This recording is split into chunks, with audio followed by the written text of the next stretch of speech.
चुनाव कहाँ है महाराज, एक तरफा चुनाव है।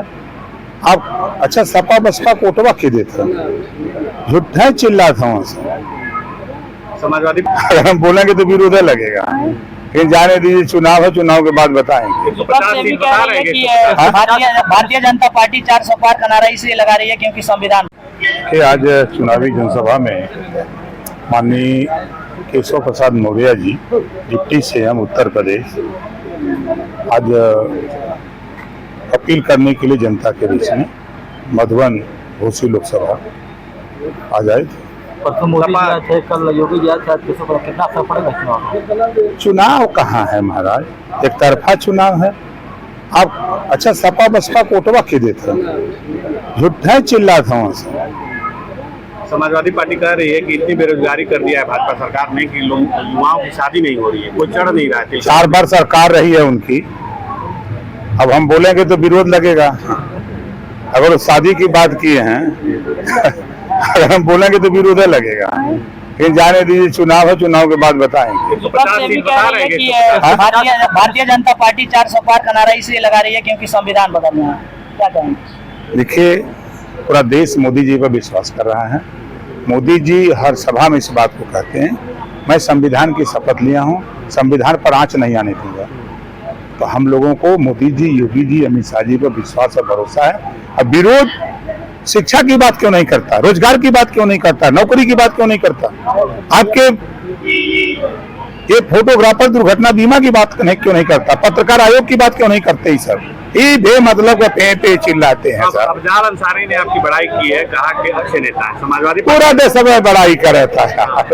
आखिर रामहरि चौहान जी भाजपा में आए गए, कुछ सेटिंग थी आपकी पहले से? अभी दूसरी खबर नहीं पड़ेगा।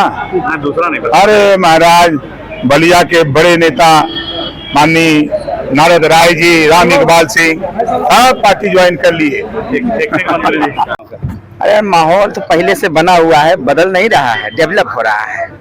माहौल दिन प्रतिदिन डेवलप हो रहा है। और अब ये जो स्थिति है, आप देखें कि पहले माननीय प्रधानमंत्री जी, फिर मुख्यमंत्री जी, फिर उसके बाद अभी माननीय पाठक जी, फिर उसके बाद जो है हमारे केशव प्रसाद मौर्य जी, सभी लोग का आगमन हो रहा है और ये 100% जीत पक्की है। और इसी जीत को सुनिश्चित करने के लिए और यहाँ का माहौल देखने के लिए माननीय केशव प्रसाद मौर्य जी आए थे, इन्होंने भी आशीर्वाद दिया। और जनता से अपील करूँगा कि 1 तारीख को छड़ी का बटन दबाएं और 4 तारीख को तीसरी बार देश के प्रधानमंत्री कुर्सी पर मोदी जी को बैठाने के लिए 400 पार का संकल्प पूरा करें। नेपाल जी कह रहे हैं युवा बेरोजगार है, शादी तक नहीं हो रही, तिलकारू नहीं चढ़ रहा है। तो शादी वो करेंगे क्या? कौन कराएगा? आप कराएंगे? शादी वही करा देंगे। जब उनकी सरकार थी तब क्या कर रहे थे? तब तो जो 58,000 पुलिस की भर्ती आई थी, तो उसमें तो 52,500 हो गया था पश्चिमांचल से, 5,000 खाली पूर्वांचल से। पूर्वांचल के 28 जिले, याद नहीं आया था उस दिन कि हमारा युवा बेरोजगार हो रहा कि नहीं हो रहा है? तो पैसा लेकर के नौकरी देते थे। ऐसी बात नहीं है, हमारा युवा कहीं न कहीं सरकार नौकरी निकाल रही है, सबको नौकरी भी प्राप्त हो रही है।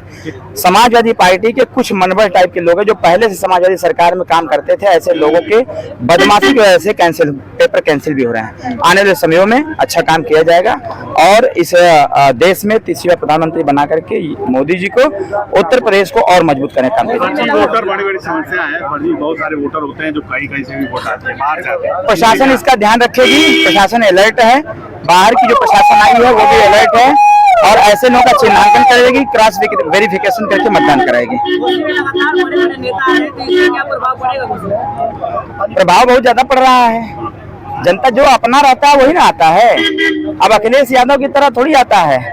अखिलेश यादव खाली फॉर्मेलिटी पूरा करने के लिए आ गए। चलिए, आप अगर ऐसा कह रहे हैं तो मैं धन्यवाद देता हूँ और जनता से अपील करता हूँ, जनता की भावनाओं का सम्मान करूंगा।